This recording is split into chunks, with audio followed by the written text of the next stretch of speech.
Hello friends, welcome to our channel MHK classes. तो दोस्तों आज इस वीडियो में हम लोग बीएड की रीजनिंग देखेंगे कि किस टाइप के क्वेश्चन 9 अगस्त को पूछे गए थे। 9 अगस्त को जो एग्ज़ाम हेल्ड हुआ था बीएड का, उसमें किस टाइप के क्वेश्चन पूछे गए थे। तो दोस्तों जिस तरीके से मेरे पास क्वेश्चन कलेक्ट हो पाए मैंने उस तरीके से कराया। किसी बच्चे ने मुझे इंग्लिश में क्वेश्चन भेजे और किसी ने मुझे हिंदी में क्वेश्चन भेजे, जिसको जैसे आसान पड़ा तो उस तरीके से उसने क्वेश्चन भेजे। तो मैं आपको यहाँ पे मेन मोटिव है मेरा यहाँ पे कि जितने भी क्वेश्चन आए थे वो यहाँ पे उसका डिस्कशन करना आप लोग को और उसका सही आंसर यहाँ पे डिस्कस करना।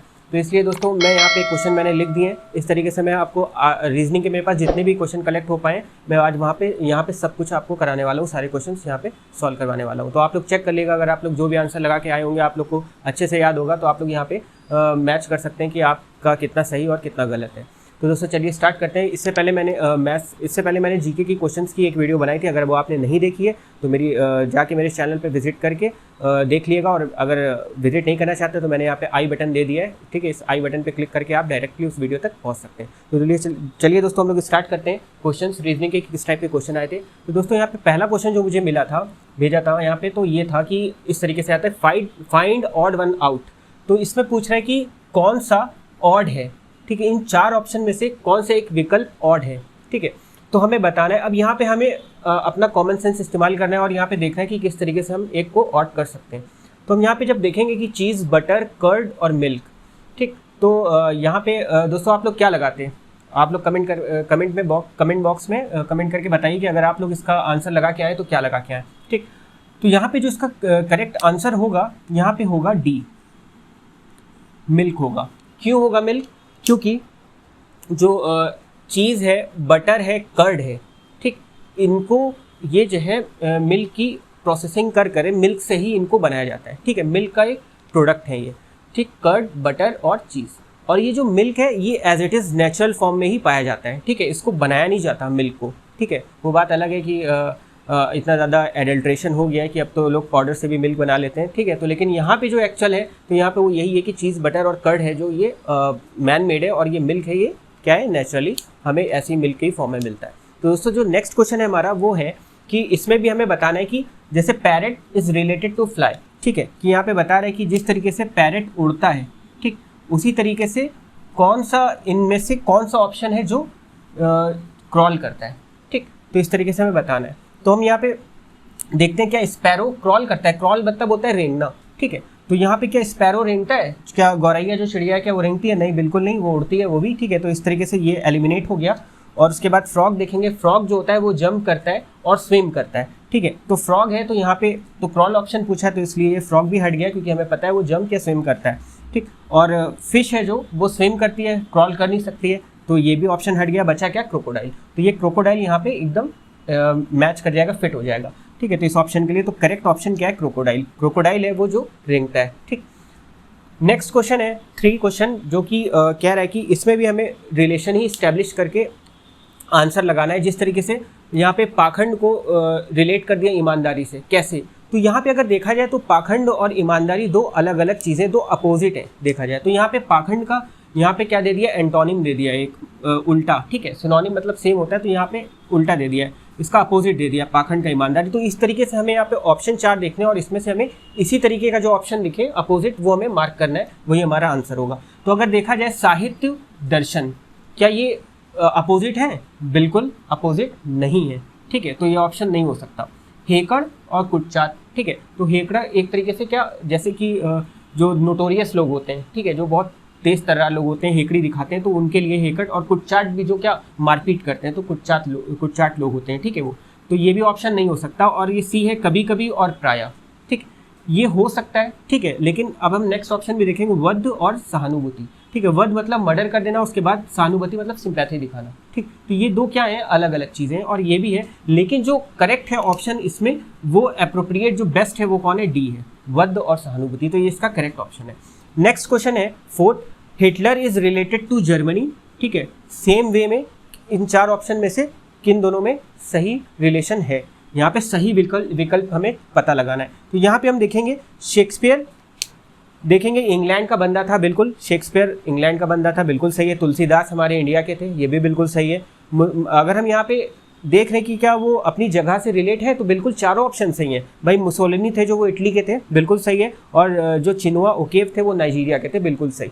लेकिन हम लोग सब लोग ये बात जानते हैं कि जो हिटलर थे वो एक डिक्टेटर थे, ठीक है, वो एक डिक्टेटर थे और तानाशाह जिसे बोलते हैं। तो हिटलर जो जर्मनी के क्या थे, तानाशाह थे। तो इसमें भी हमें देखना है कि कौन तानाशाह था अपनी कंट्री का, ठीक है। तो यहाँ पे देखेंगे शेक्सपियर इंग्लैंड के क्या तानाशाह थे, बिल्कुल नहीं। शेक्सपियर क्या करते थे, पोइट्री प्रोज वगैरह लिखते थे, तो ये बिल्कुल ऑप्शन एलिमिनेट हो गया। तुलसीदास इंडिया, तुलसीदास भी हमारे क्या थे, इंडिया के कवि थे, तो ये भी ऑप्शन नहीं हो सकता, ठीक है। अगर देखें मुसोलिनी और इटली, तो मुसोलिनी और Italy is the correct option, ठीक है। तो ये सी ही हमारा आंसर होगा, क्योंकि मुसोलिनी थे जो वो इटली के क्या थे, तानाशाह थे, डिक्टेटर थे, और चाइना उकेव नाइजीरिया के, ठीक है, चाइना उकेव जो थे वो नाइजीरिया के क्या थे, ये भी पोएट थे, ठीक है। तो इस तरीके से हमने क्या किया, मुसोलिनी को क्या कर लिया, अलग कर दिया, और यही हमारा ऑड हो गया और सही विकल्प भी हो गया, ठीक है। तो बढ़ते हैं अपने नेक्स्ट क्वेश्चन की तरफ दोस्तों।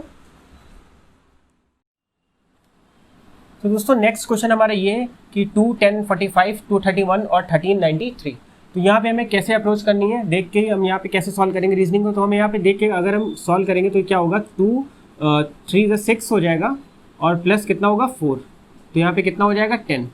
उसके बाद यहाँ पे 10 आया, तो यहाँ पे 10 × 4, ठीक है। यहाँ पे हम क्या कर रहे हैं, एक एक बढ़ते जा रहे हैं, ठीक, 10 × 4, और यहाँ पे भी हम बढ़ेंगे, ठीक, 10 × 4 40, 40 + 5 45, ठीक। उसके बाद 45 की बारी, 45 × 5 करेंगे, ठीक है, और यहाँ पे +6 करना है, ठीक। तो यहाँ पे हम करेंगे तो कितना मिलेगा हमें, 225, और 225 + 6 करेंगे तो कितना आ जाएगा, 231, ठीक। उसी तरीके से हम यहाँ पे क्या करेंगे, 1393 × 6, और प्लस क्या हो जाएगा 7, ठीक है, 231 × 6 करेंगे यहाँ पे, 231 × 6, ठीक, और +7, तो यहाँ पे हो जाएगा क्या, 6 1 जा 6, और 6 3 18 का 8, कैरी आया 1, 6 टोटल + 1386 + 7, ठीक है। तो यहाँ पे कितना हो जाएगा 1393, ठीक है। तो यहाँ पे हमें क्या मिला, 1393 मिला, और यहाँ पे 1393 मिला, तो उसके बाद हमने क्या किया, 1393 × 7 + 8,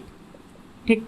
अब इसको जरा करो, 7 3 21 का 1, कैरी आया 2, 7 9 63 64 65 का 5, कैरी आया 6, 7 3 21 26 27 का 7, कैरी आया 2, 7 7 8 1 9, 9751, और +8 कर देंगे कितना आएगा, 9759, ठीक। यही हमारा आंसर होगा, ठीक। बढ़ते हैं अगले क्वेश्चन की तरफ। अगला क्वेश्चन था कि प्रयागराज = 28, वाराणसी = 25, तो लखनऊ = कितना होगा, ठीक। तो अब इस तरीके से हम सोचेंगे कि ये किस तरीके से 28 आया है यहाँ पे, ठीक। तो दोस्तों मैं जल्दी से इसका सॉल्यूशन बताता हूँ कि यहाँ पे क्या हुआ है कि हम यहाँ पे नंबर ऑफ अल्फ़ाबेट काउंट कर लेंगे, कितना है, 1 2 3 4 5 6 7 8 9, ठीक। तो यहाँ पे 9 अल्फ़ाबेट्स हैं, और हमने क्या किया, उसको 3 से गुणा किया है, 9 3 27 और +1, तो कितना आ जाएगा, 9 3 27 + 1 28। उसी तरीके से यहाँ पे किया है, 1 2 3 4 5 6 7 8, यहाँ पे 8 है, × 3 कर देंगे कितना आएगा 24, और +1 कितना होगा 25 हो जाएगा। उसी तरीके से यहाँ पे देखेंगे तो यहाँ पे क्या होगा, 3 और 3 6 और 7, यहाँ पे 7 अल्फ़ाबेट है, तो हम यहाँ पे क्या करेंगे, 7 3 21, और +1 कर देंगे तो कितना आ जाएगा 22। तो यहाँ पे जो करेक्ट ऑप्शन होगा वो क्या था, 22 था। बढ़ते हैं अपने नेक्स्ट क्वेश्चन की तरफ। नेक्स्ट क्वेश्चन था कि यहाँ पे दिया हुआ है कि A का मतलब क्या है, माइनस, B का मतलब डिवाइड, C का मतलब प्लस, और D का मल्टीप्लाई है। तो हम यहाँ पे करेंगे कुछ नहीं, यहाँ पे जितने भी साइंस, यहाँ पे अल्फ़ाबेट की जगह जो साइन दिए हैं वो हम रख लेंगे।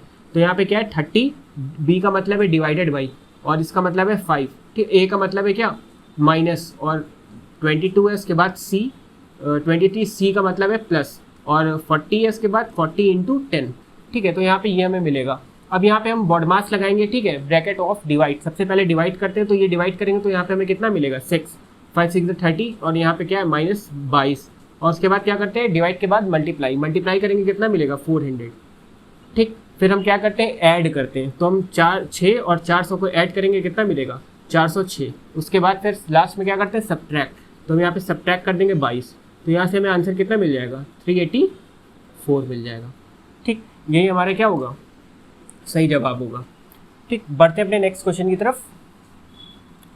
नेक्स्ट क्वेश्चन कह रहा है कि ए और बी की जो वर्तमान आयु है यानी प्रेजेंट एज है, उनका जो अनुपात है यानी रेशियो वो कितना दिया हुआ है 7:3, ठीक, ए और बी की एज में। उसके बाद कह रहा है कि 6 वर्ष के बाद, 6 साल के बाद क्या होता है कि उन दोनों की जो आयु होती है उसका अनुपात यानी उसका रेशियो क्या हो जाता है, चेंज होकर 5:3।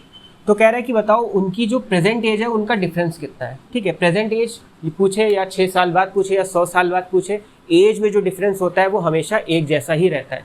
अगर मेरे और मेरे छोटे भाई के बीच में अगर 2 साल का डिफरेंस है, ठीक है, तो हमारे 10 साल के बाद भी हमारे और हमारे भाई के बीच में कितने का डिफरेंस रहेगा, 2 ही साल का रहेगा। ठीक है, तो यहाँ पे क्वेश्चन चाहे प्रेजेंट में पूछे कि देयर एज का डिफरेंस क्या है या 10 साल बाद, उसका कोई फर्क नहीं पड़ता। ठीक है, उससे तो हम यहाँ पे देखेंगे कि क्या हम कुछ भी नहीं करेंगे कि यहाँ पे प्रेजेंट एज का जो रेशियो है वो हमने क्या माना, 7x और 3x, ये हो गया A और ये हो गया B। ठीक, तो हम कुछ नहीं करेंगे, 6 साल बाद की बात कर रहे हैं तो हम यहाँ पे क्या करेंगे, 6 साल बाद इन लोग की उम्र क्या होगी, 6 साल बढ़ जाएगी, तो 7x + 6 और क्या हो जाएगा 3x + 6, इतनी एज बढ़ गई। और इन दोनों का जो है 6 साल के बाद, ये 6 साल बाद हुआ है ना, 6 साल बाद, तो 6 साल बाद इनकी एज का जो अनुपात है वो कितना हो जाएगा, 5:3। तो हम कुछ नहीं करेंगे, क्या करेंगे यहाँ पे 7x + 6 डिवाइडेड बाई क्या 3x + 6, इन दोनों का जो रेशियो है वो कितना है 5:3 है। ठीक, अब इसको हम सॉल्व कर लेंगे, 3 को क्रॉस मल्टीप्लाई इधर कर देंगे, 5 को क्रॉस मल्टीप्लाई इधर कर देंगे। ठीक, कितना मिलेगा, 3 7 21x, ठीक है, और 3 6 18, तो यहाँ पे हमें कितना मिलेगा 21x और प्लस 18। उसके बाद ब्रैकेट के इक्वल टू के उधर कितना मिलेगा, 5 3 15, तो इधर मिलेगा हमें 15x और यहाँ पे क्या मिला 5 6 30, तो +30। अब यहाँ पे कुछ नहीं होगा, 18 उधर चला जाएगा और ये 15 इधर आ जाएगा, 15 इधर आके माइनस होगा, कितना बचेगा 6x, और ये 18 उधर जाके 30 से माइनस हो जाएगा, कितना बचेगा 12। तो x की जो वैल्यू आएगी वो आएगी कितनी 2, और x की वैल्यू 2 आई तो उनकी प्रेजेंट एज कितनी हो जाएगी, यहाँ पे x का मल्टीप्लाई करेंगे तो हम यहाँ पे 7 × 2 करेंगे यानी 14, और 3 × 2 करेंगे कितना आएगा 6। तो यहाँ पे a की जो एज है वो कितनी आएगी 14, और जो b की एज आएगी वो कितनी है 6 साल। तो अब दोनों के बीच में एज डिफरेंस कितना है 8 साल का। तो हमारा जो करेक्ट ऑप्शन हो जाएगा, दोनों की एज का डिफरेंस जो है वो कितना हो जाएगा 8 साल। ठीक, तो यही हमारा ऑप्शन करेक्ट है। ठीक है, बढ़ते अपने नेक्स्ट क्वेश्चन की तरफ। तो दोस्तों नेक्स्ट क्वेश्चन है ये, नेक्स्ट क्वेश्चन था कि DGHKLO नेक्स्ट टर्म क्या आएगा। ठीक है, तो यहाँ पे हमें देखना है कि किस तरीके से आपस में इंटर रिलेट है। ठीक, तो हम यहाँ पे देखेंगे D + 4 कितना आएगा H, यानी D हमारा 4 पे होता है, H हमारा 8 पे, L हमारा 12 पे, यानी फिर से +4 हो रहा है, तो L के बाद भी +4 होगा। ठीक, तो +4 करेंगे कितना आएगा P आएगा, तो यहाँ पे क्या आ जाएगा P। उसी तरीके से G और K के बीच में कितना है +4, K और O के बीच में कितना है +4, O के बाद क्या आएगा S +4, तो हमारा आंसर कितना हो जाएगा PS। ठीक, नेक्स्ट क्वेश्चन था कि 5:30 बजे और 6 बजे के बीच में 90 डिग्री का कोण कितने मिनट पर बनेगा। तो दोस्तों अगर आपने मेरी क्लॉक वाली वीडियो देखी होगी तो आप लोग ने क्वेश्चन फटाफट कर दिया होगा। ठीक है, तो 5:30 बजे मैंने क्या कहा था कि जो रेफरेंस टाइम होता है जो पहला वाला, उसका हम क्या देखेंगे 5 बजे जो एक्चुअल घड़ी ने कोण बनाया होगा वो कितना होगा 150 डिग्री। ठीक है, तो 150 डिग्री हमने क्या बताया था, ये 5 लेते हैं और इसको क्या करते हैं 30 से मल्टीप्लाई कर देते हैं, तो यानी कितना आ गया 150 डिग्री, और जितना चाहिए होता है वो माइनस करते हैं। लेकिन हमें क्या पूछा 5:30 और 6 बजे के बीच में, तो यानी 90 डिग्री का कोण जो होता है वो 2 बार बनता है, एक तो पहले आधे घंटे में और दूसरे आधे घंटे में। तो पहले आधा घंटा नहीं पूछ रहा है हमसे, वो जो सेकंड आधा घंटा है उसमें पूछ रहा है कि कितने 90 का जो डिग्री का कोण है वो कितने मिनट पर बनेगा। तो जब सेकंड पूछता है तो हमने क्या बताया, तो उस केस में 90 प्लस करते हैं, और 90 प्लस करेंगे तो कितना आएगा 240, और 240 आता है उसको हम क्या करते हैं 2/11 से क्या करते हैं गुणा कर देते हैं, तो कितना आ जाएगा 480/11। और जब इसको जब मिक्स्ड में करेंगे, मिक्स फ्रैक्शन में, तो कितना मिलेगा हमें आंसर, हमें मिलेगा 43/711। ठीक है, 43/7/11। ठीक है, ये हमारा आंसर होगा इतने मिनट पर, यानी 5:43 सही 7/11 मिनट पर क्या होगा 90 डिग्री का कोण बनेगा।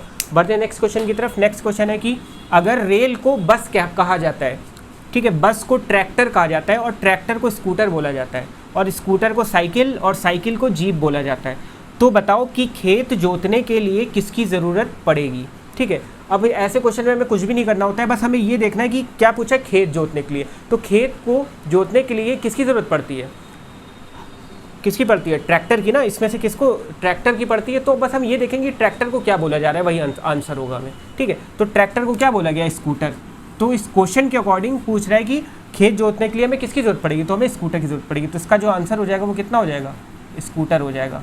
ठीक, नेक्स्ट क्वेश्चन है कि इसको एक सही क्रम में लगाना है। ठीक है, जिला, गांव, राज्य, तहसील और राष्ट्र। ठीक है, यानी क्या करना है, सही क्रम में मतलब बढ़ते हुए क्रम में, छोटी यूनिट से लेके बड़ी यूनिट तक आना है हमें। ठीक है, तो सबसे पहले अगर हम इसमें देखेंगे तो जिला, गांव, राज्य, तहसील और राष्ट्र में सबसे छोटा क्या होगा,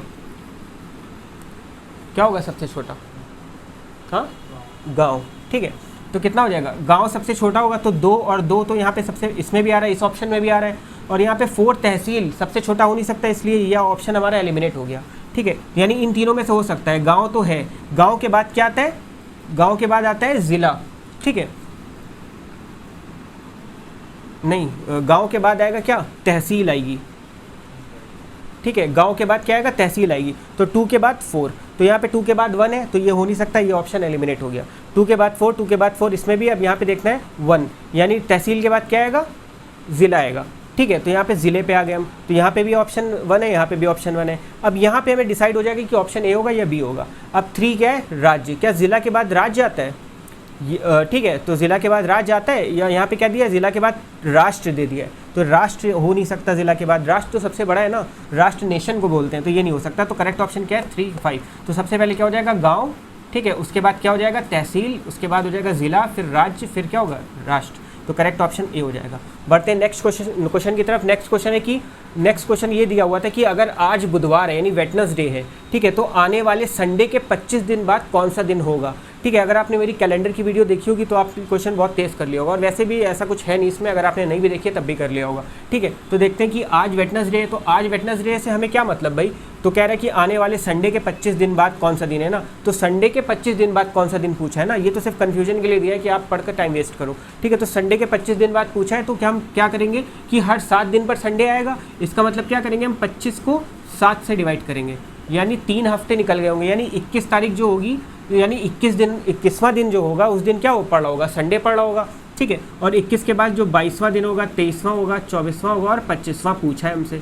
ठीक है, तो क्या होगा, यहाँ पे 21 को संडे पड़ रहा होगा, संडे हो गया, ये क्या हो गया, मंडे हो गया, ये क्या हो गया, ट्यूसडे, ये क्या हो गया, वेंसडे, ये क्या हो गया, थर्सडे, यानी बृहस्पतिवार। ठीक है, यानी थर्सडे पड़ा होगा, इसका आंसर क्या होगा, थर्सडे। ठीक, बढ़ते हैं नेक्स्ट क्वेश्चन की तरफ, और आज का लास्ट क्वेश्चन है जो कलेक्ट हो पाया था मेरे पास, आज इतने ही क्वेश्चन हो पाए थे। जैसे जैसे मेरे पास क्वेश्चंस कलेक्ट होते जाएंगे मैं वीडियो बनाकर आप लोग तक क्वेश्चंस पहुंचाता रहूँगा। तो आज का जो लास्ट क्वेश्चन है वो दिया था कि फ्रूट, वेजिटेबल और एप्पल इनको आपस में क्या इंटर रिलेट करो, उसके लिए ये जो यहाँ पे वेन डायग्राम दिया हुआ है कौन सा एप्रोप्रिएट है, कौन सा यहाँ पे उचित है जो इसके लिए। तो फ्रूट, वेजिटेबल और एप्पल, अगर हम यहाँ पे देखें तो एप्पल किसके अंडर में आता है, फ्रूट के अंदर, तो फ्रूट के अंडर में एप्पल आता है और वेजिटेबल बिल्कुल अलग है। ठीक है, ये फल और ये सब्जियाँ, तो ये दोनों अलग होंगी। तो यहाँ पे हमने क्या किया है, यहाँ पे अगर हम क्या करें, अगर हम वेजिटेबल्स ले लें तो वेजिटेबल्स के अंदर क्या, फ्रूट ले लिया इन्होंने, और ये क्या ले लिया, एप्पल, तो ये बन नहीं सकता, ये नहीं होगा। ठीक है, यहाँ पे हमने क्या किया, ये हमने ले लिया क्या, पूरा एक वेजिटेबल्स ले लिया, और वेजिटेबल्स में क्या करा हमने, सॉरी ये फ्रूट ले लिया, तो इसमें ये वेजिटेबल हो गया, ये एप्पल हो गया। ठीक है, लेकिन फ्रूट के अंदर वेजिटेबल नहीं आता है, तो ये भी नहीं होगा। ठीक है, तो सी यहाँ पे क्या है, यहाँ पे सम की कंडीशन फॉलो की है कि यहाँ पे सम फ्रूट्स आर एप्पल्स और सम एप्पल्स आर वेजिटेबल्स और सम एप्पल्स आर फ्रूट, तो आपस में इंटर रिलेटेड है, तो ये भी नहीं होगा। ठीक है, यहाँ पे सम की कंडीशन है, ये एकदम अलग अलग है। ठीक, और अगर आपने सिलॉक्स पढ़ा होगा तो ये विद इन सेकेंड्स कर लिया होगा। ठीक है, तो फ्रूट, वेजिटेबल और एप्पल, अब यहाँ पे देखो हमने फ्रूट ले लिया ये, और इसके अंडर में क्या आ गया, एप्पल, और वेजिटेबल्स को हम लोग अलग डिनोट कर देंगे एक सर्किल से। ठीक है, तो करेक्ट ऑप्शन क्या हो जाएगा, डी। तो दोस्तों ये थे हमारे रीजनिंग के क्वेश्चन जो 9 अगस्त की शिफ्ट में आए थे, 9 अगस्त को जो 2020 में हुआ है वो आए थे, उसमें ये क्वेश्चंस थे। ठीक है, तो इस तरीके से जैसे जैसे मेरे पास क्वेश्चंस आते जाएंगे मैं आप तक तो पहुंचाता रहूँगा। दोस्तों अगर आपको ये वीडियो पसंद आई हो तो इसको आप ज़्यादा से ज़्यादा शेयर करिए और मेरे साथ जुड़े रहिए, क्योंकि नेक्स्ट वीडियो में आप लोग के लिए क्वेश्चंस की और लेके हाजिर होऊंगा। तब तक के धन्यवाद।